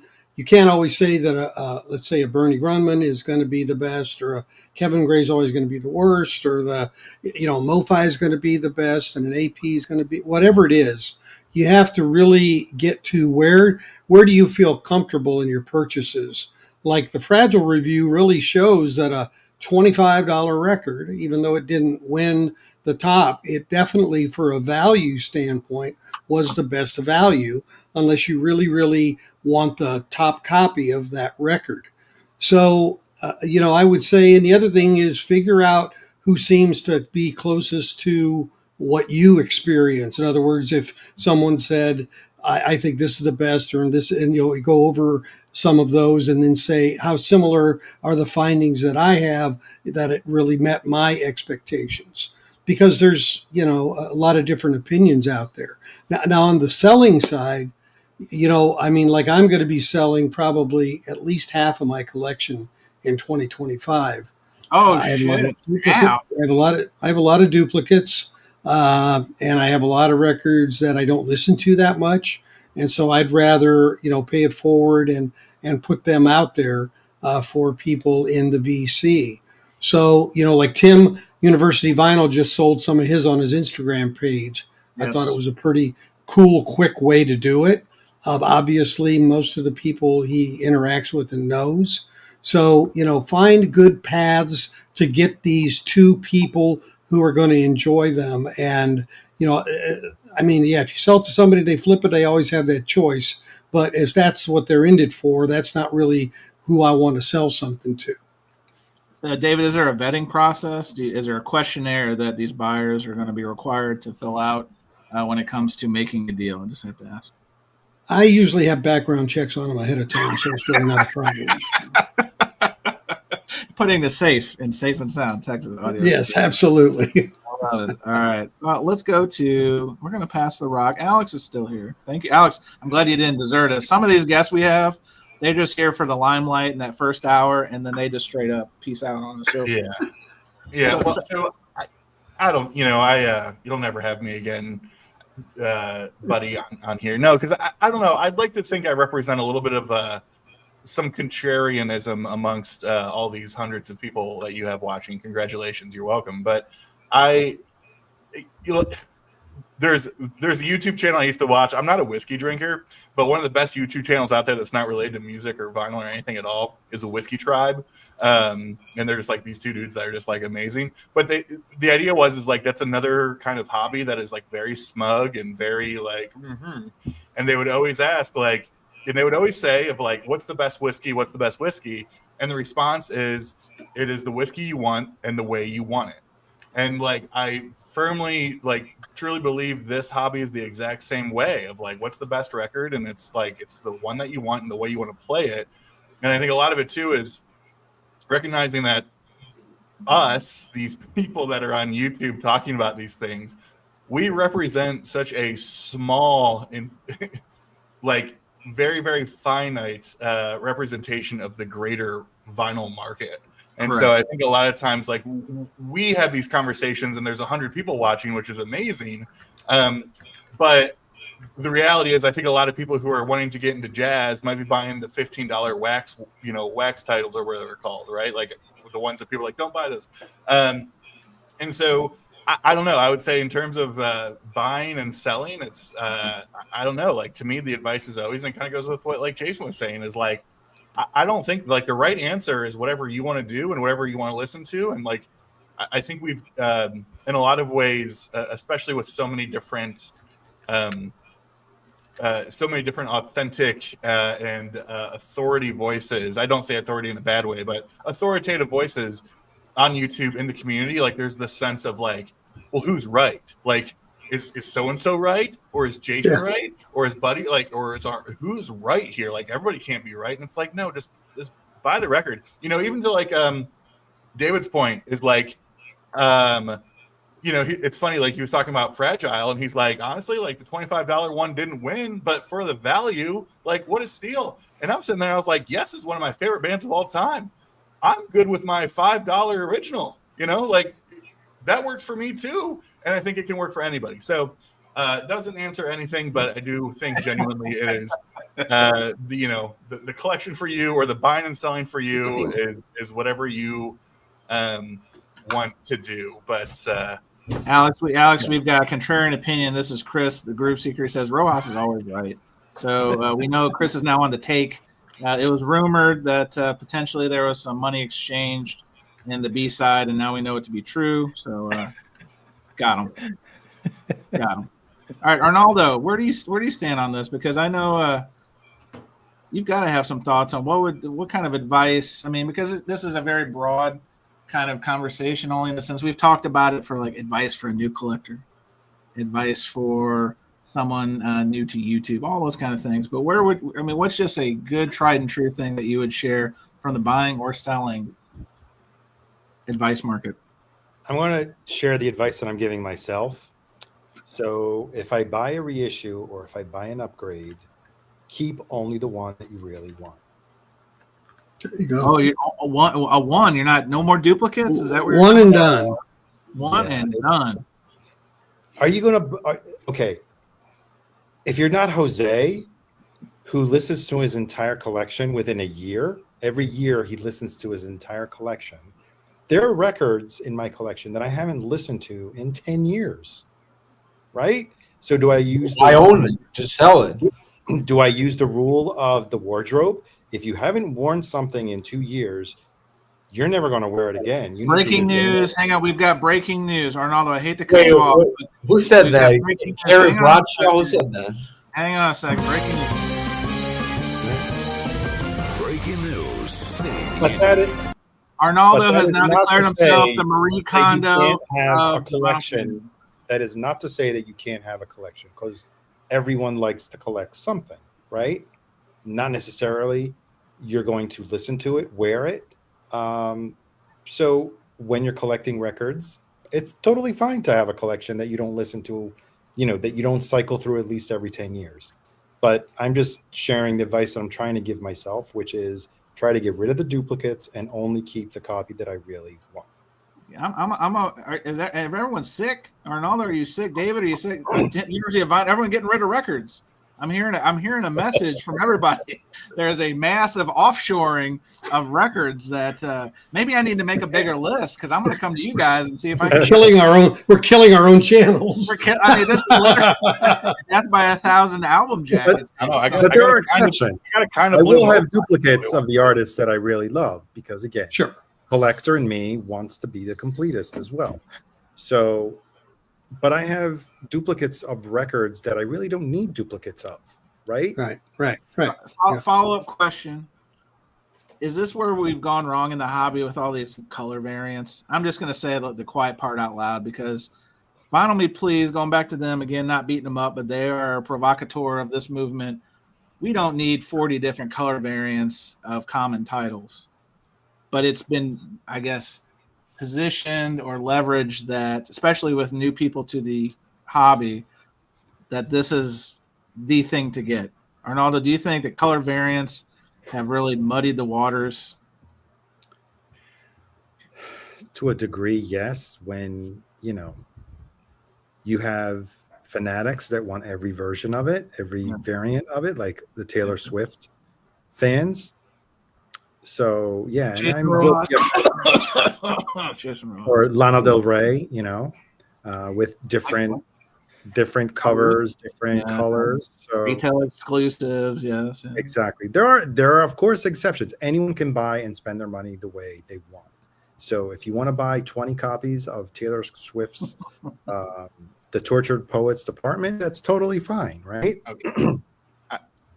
Alex got his finger up. This is serious business. Alex is pointing at you, Arnaldo. This is the real bad finger video. So totally great. Basically what you're saying is like we just need the Amazon exclusive color for everything. Two, I will not put up with the Taylor Swift hate. No. because when we talk about alternative artwork or colors, all those different things, we always want to blame Taylor Swift or Lana or whoever else. No one wants to talk about In Through the Outdoor and how it came in a brown paper bag. And A, B, C, D, E, F. but Led Zeppelin. No one. There's like 35 different covers of Synchronicity. You know, we don't blame them. We go after the young women, Arnaldo. Okay, I'm just kidding, but it's true. I mean, No, but if Lana Del Rey's last record, I'm guilty of every cover variant that was put out, and maybe also. Wait, who are you? Are you Mike from the Inger? What is this? In a perfect world, both these albums are great. Both these albums are great in a perfect world, right? Well, you're holding one. Actually, you're holding two things I have. You have the Badfinger 50th anniversary of Ed First. Buy it now because it's tremendous. And then you have the Warped. Every copy is Warped. Tortured Poets Department from Target that literally, if you've got a flat one, you're 1 in a million, literally. Unbelievable. Jose, you've been very patient, and I'm going to reward that patience with this. What is your piece of advice that you want to give our now we've lost a little momentum. We're under 100, so Jose, you're going to bring us back to 100. For 100 potential people watching, and you've just adjusted your camera, you've adjusted your jacket to bring up the sex appeal. I appreciate that. Piece of advice that you would give somebody buying or selling vinyl in 2025? I would say stop buying the fucking common titles, please, because I don't. This sounds very similar to what you're saying in the beginning of the show: redundancy, ease. Yes, because it's like when you start to collect records and you think you have to buy Dark Side of the Moon. That shit will be in print forever after I fucking die. Like I'm really like I know that for a fact. So go out and stop buying $10 records, and then maybe perhaps just buy one $30 record instead of buying 3, or just save up a little bit and start buying the records you actually do want, and start getting records that are gonna be harder to get or whatever. And we've done it. We've turned Norman Matt off heel. He says, "Stop wearing 1984 ski wear." Jose, how do you? This is a savage takedown. How do you respond? Nasty, stop wearing fucking hats from 1812. There we go. Yeah, from that war. That's the one. Remember that war the U.S.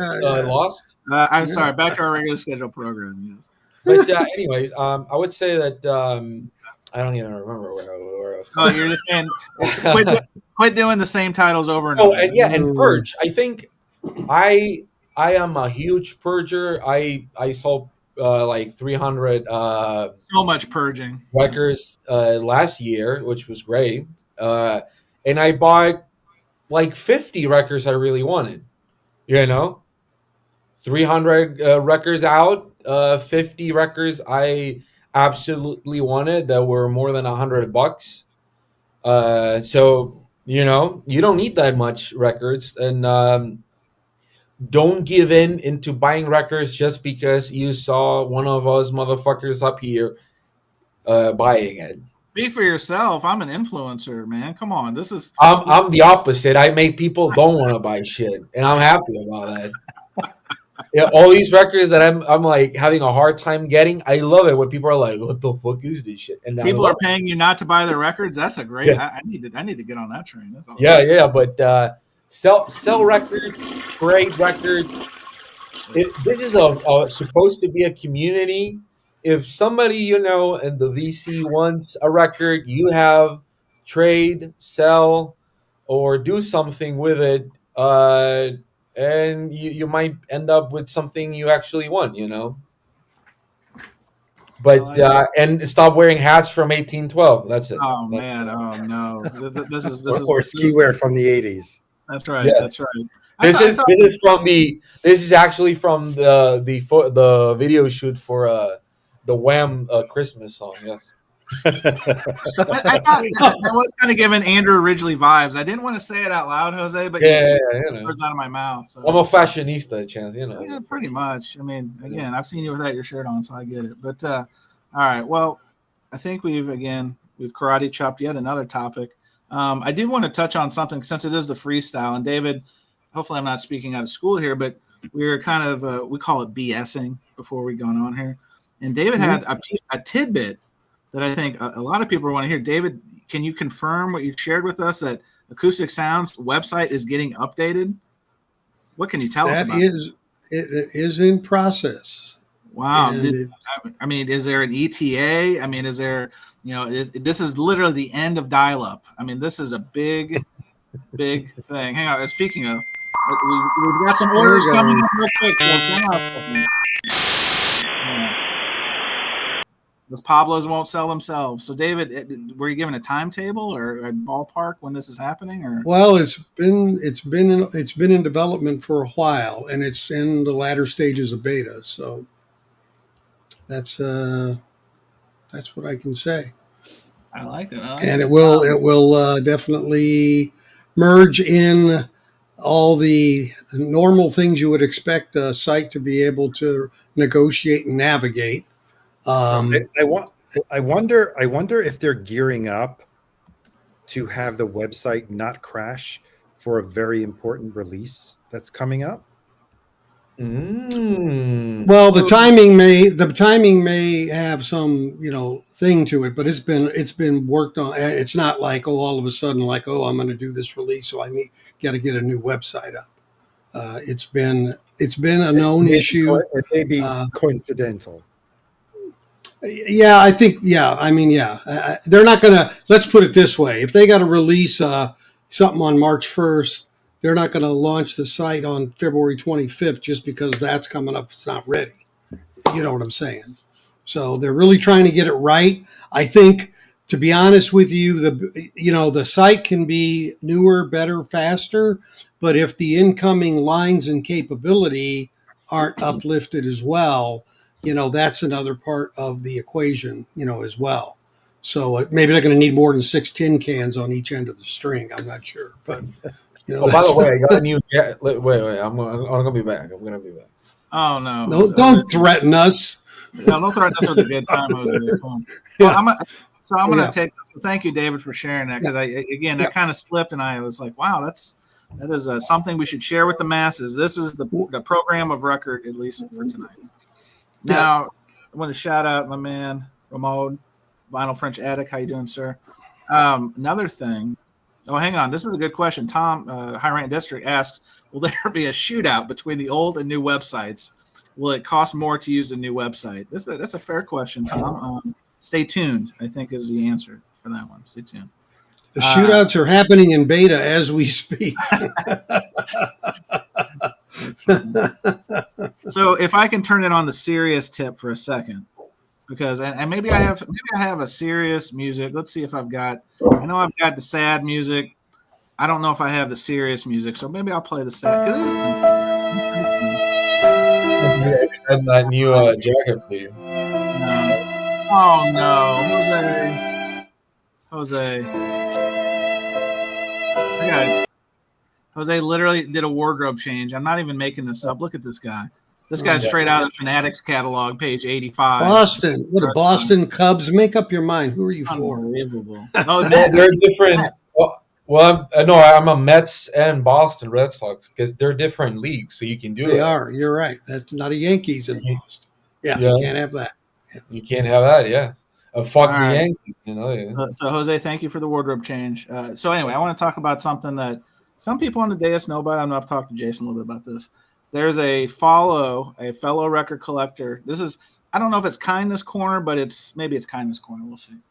But his name's Scott Doodleson, and his handle on Instagram is All Day Vinyl. I'll put all this in the thing if you want to look at it. Oh yeah, I saw him. Yes. But yeah, so there's an article floating around. Well, before that, if you follow him on Instagram, I believe he's a photographer. I think that's his profession, but he even has a podcast called Legends. I actually went and checked it out. But anyway, he was one of the unfortunate folks affected by the wildfire or the fires out in California. He was actually one of the first people. He lost his home in the Palisades. Lost, I think it was over 6,000 records. I mean, he had a fat ass collection. And the worst part was, I mean, he's literally documenting it in real time. Like all his stuff was boxed up because he's moving to another house, I think, over at Pepperdine. And long story long, house burned down, lost his records, big mess. But there was an article in the LA Times kind of talking about that. And here's why I bring it up for us, because people are sending Scott records in mass.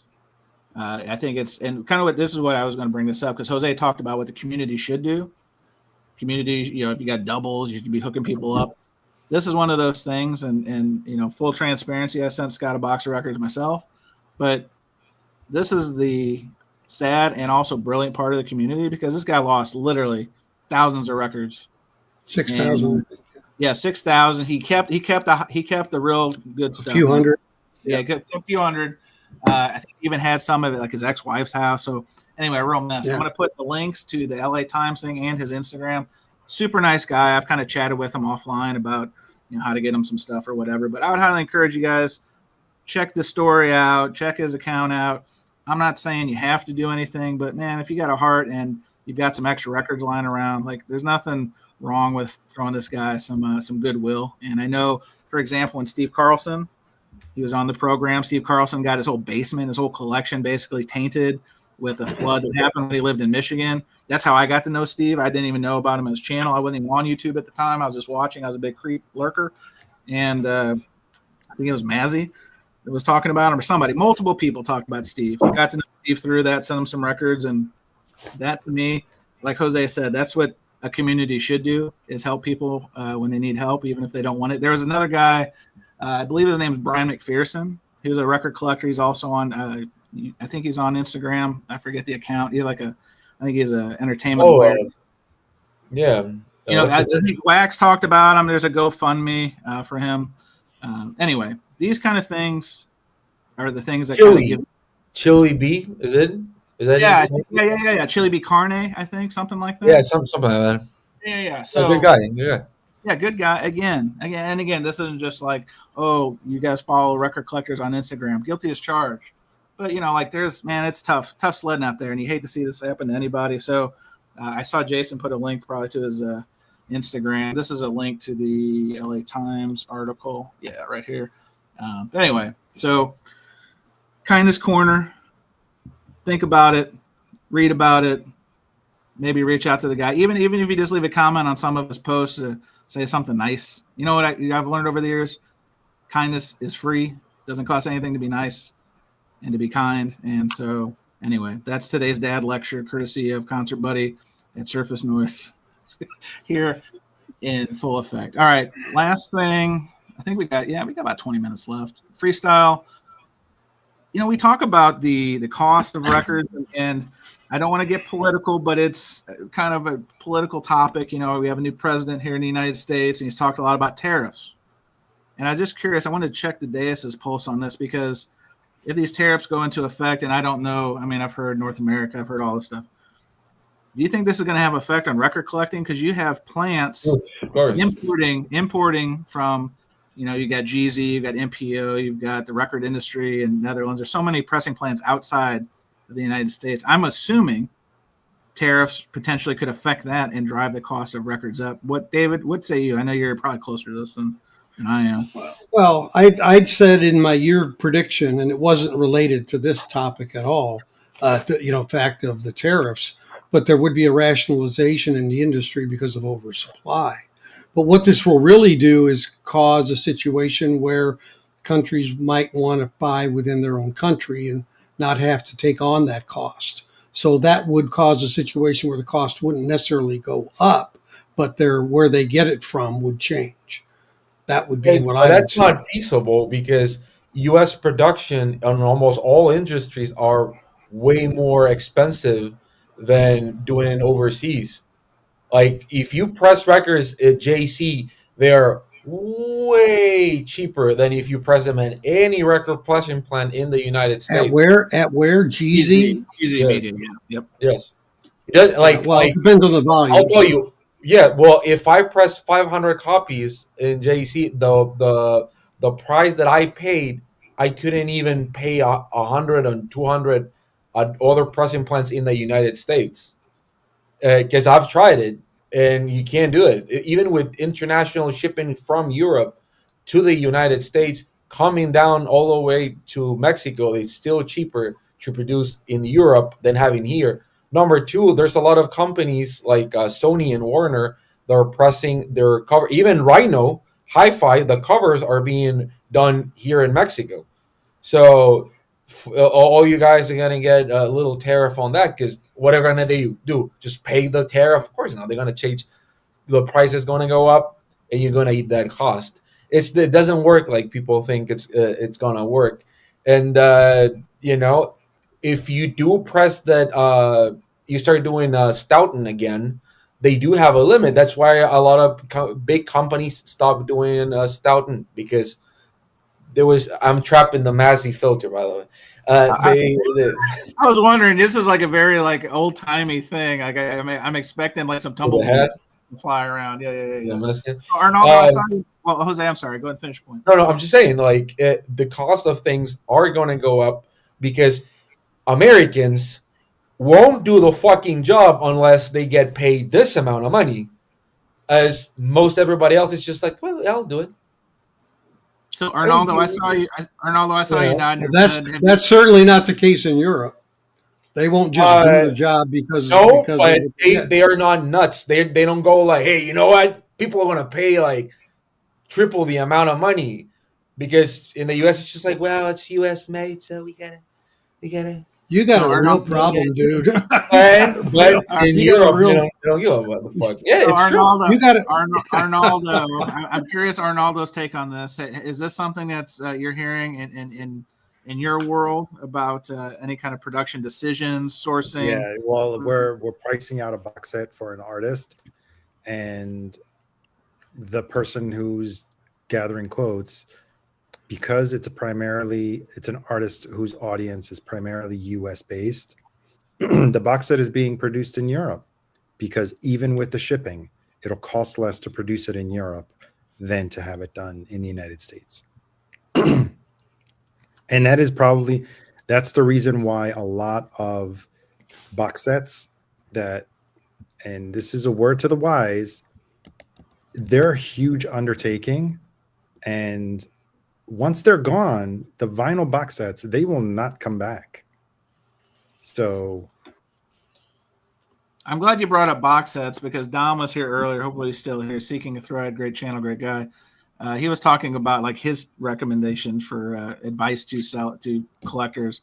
Purging, you got to do it and avoid box sets.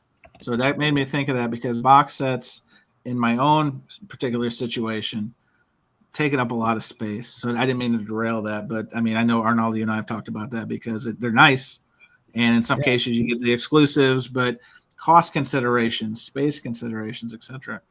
But anyway, has anything, Arnaldo, has there been any talk about potential tariffs and how that may affect moving production at all? I'm just curious. Well, most of the production comes from Europe, and right now there is I think sometimes, isn't there a Precision in Canada? Isn't there a Precision? Yeah, it's called Quality Pressings. Yes. No, Precision. I think they have also a plant in Canada. But as far as they do. Yeah, as far as Europe is concerned, as long as there's no tariffs coming from Europe, I mean, I guess all the plants that like Optimal, or the one in the Netherlands, I forgot, was that Record Industry? Record Industry, yeah. Yeah, GZ, Palace, those, Yep. I mean, I'm not saying that those prices won't go up as well, but not as a direct result from any tariffs that could be imposed. But Jose brings a great point up, like those jackets, the Stoughton-like jackets that are produced in Mexico, could increase the price significantly, or maybe 15%. But remember, 15% is to the label. They're always going to tack on another spread to justify a little higher margin, or to absorb whatever fluctuation of the market. So and at least at least what the news here is saying is, again, we're just gonna charge it back. I don't understand why people don't just understand that that's what's gonna happen. What else is gonna happen? Well, It's the like, other thing, Jose, Not to get into politics, but I think these are just bargaining. They're just Oh, they bargaining. are. I mean, Absolutely. our bargaining chips. I mean, they're Right. they're racist. Fucking. hey, Jose, why don't you cool that down, dude? I mean, it's right. Anyway, I didn't want to open this one, but Hey, I'm in the massy filter. I can say whatever the fuck I oh want. no. Oh, Here's the other I part. thought you had more sense than that, but I guess Let's say that. Let's Well, say hang on. Let's say I don't got no sense for that piece of shit orange guy. All right. Let's say there are some degrees of tariff put in some way. They're going to pass it on to the customer. That can be resulting. Let's talk about the jackets. I like where that was going. If they're sourcing them different places and you throw on some added costs, it's going to be one of two things. Either they're going to continue to do them, pass on the cost, or they're going to cheapen the jackets, which I definitely don't want, because I hate when you get two pieces of vinyl in a non-gatefold, because 80% of the time when you get that sumbitch shipped, unless it's packed like a tank, seems Split City. So I hate it. Alex, I know you are my brother from a different mother when it comes to the dollar bins. When you hear this kind of talk about potential vinyl increases just through some of this kind of maneuvering potentially, does that just make you want to double and triple down on just staying out of the reissue racket? Yes. No, and I mean, I get plenty of reissues too, but no, it's funny that I am going to put myself in the category of people I think we need more of, which is I don't know enough about this topic to have an opinion, but so yes, but no, I mean, I don't think it's going to affect my $1 Procol Harum records, so. Hey, you got that Bobby Womack, dude. I gotta be honest. Yeah, I listened to it last night. It's pretty bad. So go sleep on Bobby. He's where it's at. I like it. So, all right. Well, let's get off of the political corner, because I just wanted to put my foot in that one and to get it out. I know that Jason, I was getting a little too controversial. I could see you getting uncomfortable, so I don't want to make Rojas uncomfortable. Bring it back to Fremer. There you go. Let's everyone bring it back to Fremer. Fremer will have all the answers.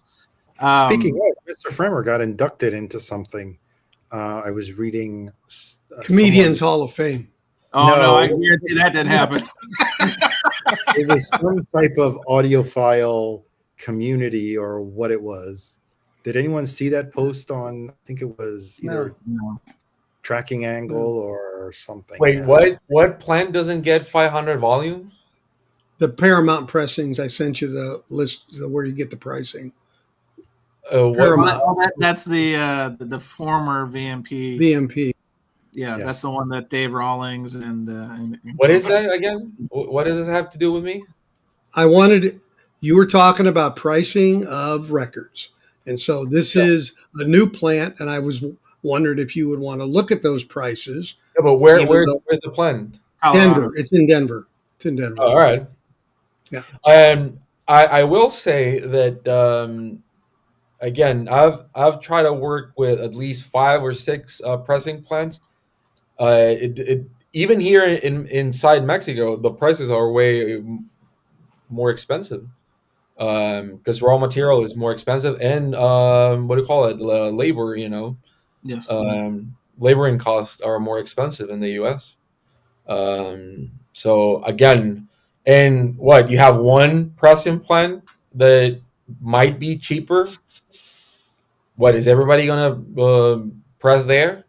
Well, the hope is, and I don't want to speak out of school here, but the hope is, David, I think we've talked about this before on the show, with more pressing plants in the States, now there's open capacities. So the thought would be the competition would hopefully, knock on wood, drive pricing down somewhat, because they'd want to fill those capacities. Yeah. That pressing plant being paramount, tongue in cheek, paramount to that kind of conversation, because they've got capacity they want to fill, should fill, etc. But right. Yeah. I just threw it out there so you could look at it and you could come back and say, "Hey, it's better or worse." I don't know. I don't do that for my living. So just a new option. So I don't know what War Crab is, but I gotta give the guys in the chat credit. They have been spamming the shit out of the chat this evening with whatever War Crab. Well. Yeah, so I don't know. But you know, I'm okay with that kind of spamming because I think it's harmless fun. So plus it makes the it was just Louis talking about the band war crabs. yeah. I don't know, man. That's nothing to clap about, I'll tell you. Wow. Well, Bianco, you started strong and finished strong. In the middle, it got a little choppy, but I mean, look at this stuff. We got Louis Golden. It says Jimmy eat war crabs. We've got oh my gosh, everyone. Joey Tavares, massive war crab. I mean, guys, limp war crab. BK. I mean, guys, this is even holy shit. Even Scotty DJ Final Vertical. Everything but the war crab, guys.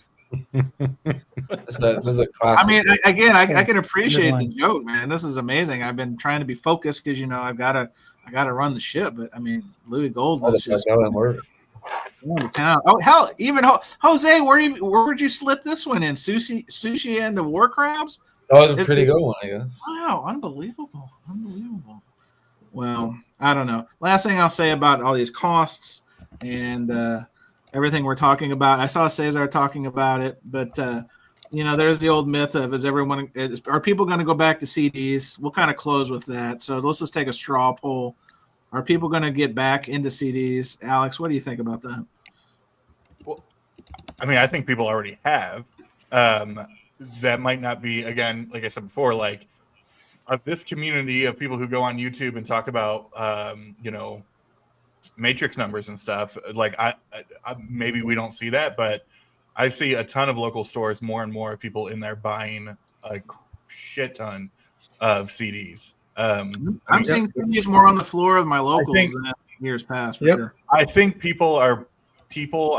I say back, but it's true. I think people are passionate about physical media again. I think that is a huge thing, and honestly, like when it comes to collecting things, like CDs are a lot cheaper. There's a lot more space for them. Like I think we are now like the generation that grew up on vinyl is kind of. I mean, they're maybe back into it, but also like my generation grew up on CDs, right? So like people who are my age now are more inclined to go, buy their CDs or whatever. So yeah, I mean, I think so. And the only thing I would say on like the price thing is, even if prices go up, I'm curious how much that impacts our hobby, because we are a hobby where people drop $600 on audiophile records, and so I don't know, is dropping $700 on the same record going to be, it's like I'm not going to do $175 UHQR, but I might do a $150 one. Like I don't know. That's going to differ person to person, I guess. But yeah, Mr. Rojas, I'm curious. I mean, surely you've got some CDs. Like what do you think the CD revival is a myth? Is it the next extension of people chasing cheap physical media? What say you? Do you remember when CDs were like $20, $25? Right. Remember yeah, that? long boxes, Best Buy, yeah, $17.97. Yeah, they pushed the pricing elasticity as far as they could. Correct. And then when they were that much, that's why I went to records, right? Because they were like less than $5, right? Now the tables have turned, right? Now the CD is $1, $2, and the record is now selling between 30 and 40, 50, right? Maybe even more.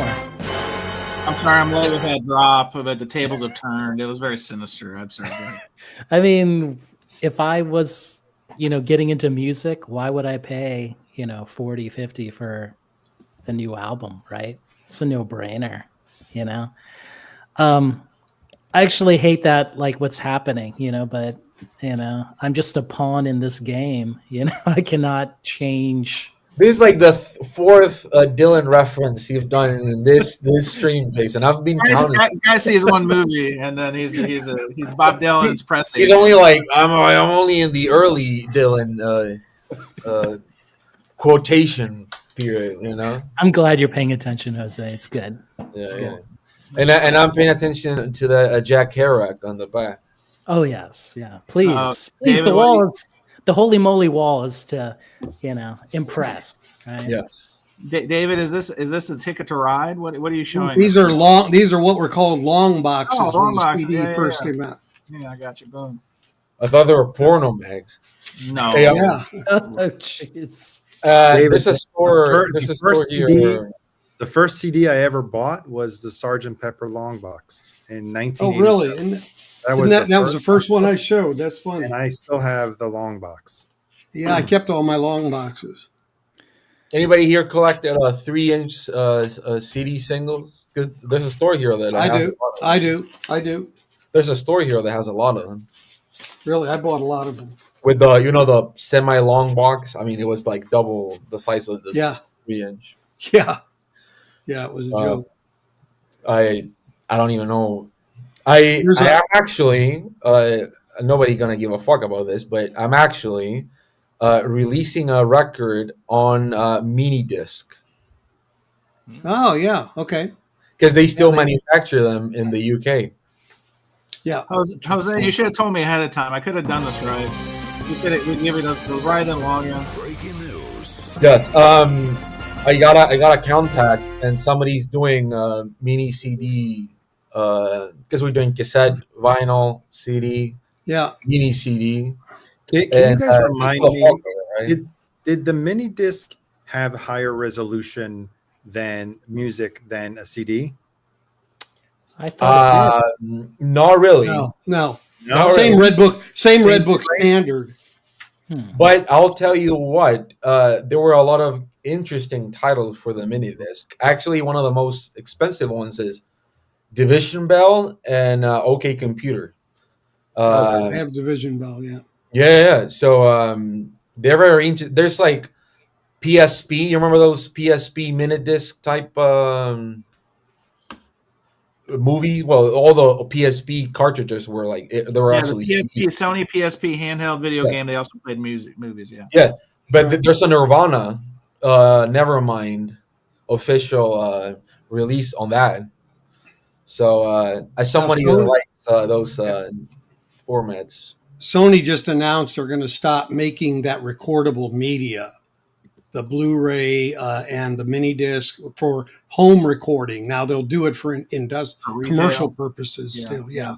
Wow. But actually, not by the for- way, now that I'm thinking of it, and now that David said that, I have to buy for a project here a DSD Tascam capture, Oh, no. and they're not that expensive. So I would actually want to know because I did a little research on like few options. They're never that expensive. Not really. No. No, so just interesting. It's like you can get one for like $1,000. Yeah. Oh, how audiophile? It's the gear. Hey, listen, I gotta make an unpopular commentary. We've got all this war crab commentary going on in the chat. LCD Warcraft.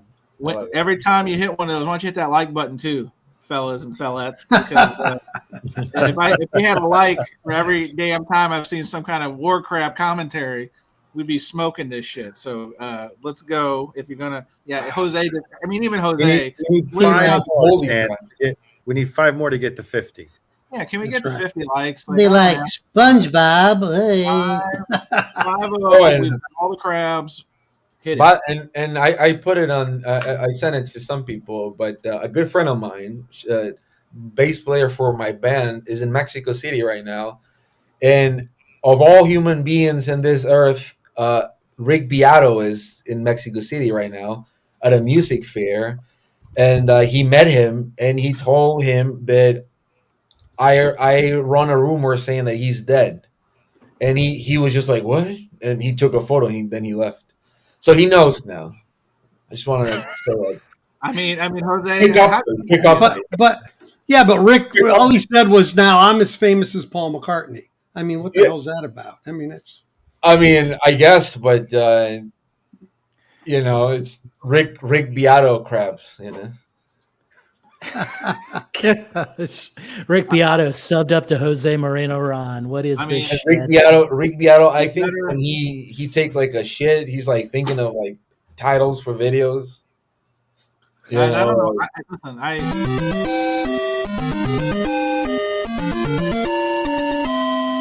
This historic surface noise. We're going to close on this. I see Dave Pounds is Not only did we hit the triple digits on the live stream, excellent.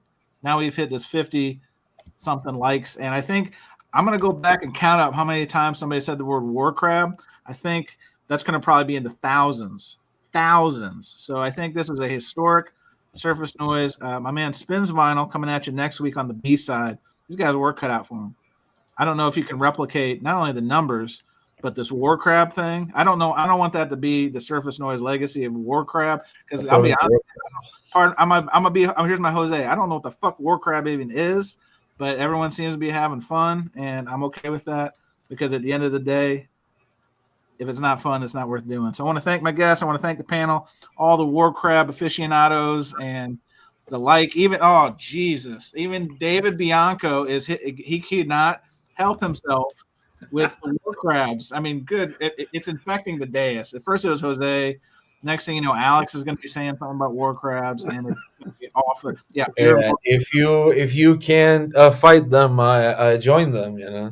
Well, see where your loyalties lie, guys. All right. Well, anyway, good time, good show. Thank everybody in the chat, the war crab aficionados. Louis Golden, I think you started this, so I'm gonna come for you. But I want to thank everybody. Podcast, Vinyl Community Podcast. Catch us B-side next week.